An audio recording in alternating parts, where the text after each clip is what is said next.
termine, mais nous avons quand même un épilogue. Février 1994. C'est une période de neige et de froid qui, comme chaque hiver, enserre le petit village. Mais cet hiver-là, un événement unique vient bouleverser la douce quiétude. La grande fête des Jeux Olympiques a frappé l'Illehammer. Que d'effervescence! Tous les regards du monde entier sont tournés vers ce coin minuscule de Norvège. Et chacun est si fier. Pourtant, nul ne l'est plus que ce couple âgé qui a emmitouflé dans des parkas, blottis l'un contre l'autre. Lui si grand, si imposant, elle si menue sous son bonnet bleu marine. Trépigne, presque, en attendant le départ de la course du combiné nordique.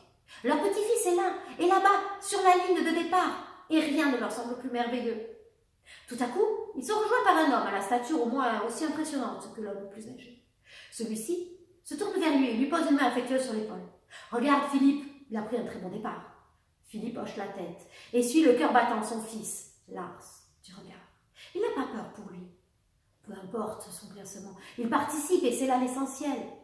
Doucement, il dépose un baiser léger sur la joue de sa mère, qu'il s'est inquiète.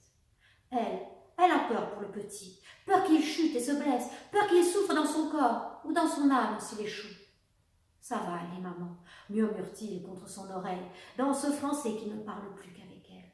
Elle lui tapote la main, mais se rapproche quand même, au bras puissant de son mari, comme si sa force coulait aussi en elle. Et c'est peut-être vrai. Plus que quelques minutes, et tout sera fini, plus que quelques coups de fusil, plus qu'une montée à franchir, et la ligne d'arrivée s'offrira aux plus valeureux. Alors, sur les rugissements des centaines de supporters norvégiens, ce sont les couleurs de la Norvège qui déboulent en premier vers cette ligne qui semble inaccessible. Son fusil dans le dos, le regard rivé vers l'arrivée, le skieur fournit un ultime effort, devançant son concurrent immédiat de plusieurs mètres. La victoire est légendaire. Lars Valdemar entre dans le panthéon des héros. Pourtant, ce jour-là, au journaliste qui l'interroge, il fait « Cette victoire n'est pas la mienne, c'est celle de mes grands-parents, Marie et Sven, sans qui rien n'aurait été possible. Ce sont eux les véritables héros de cette victoire, et cette victoire est la leur. » Ainsi se termine ce roman des années tempêtes.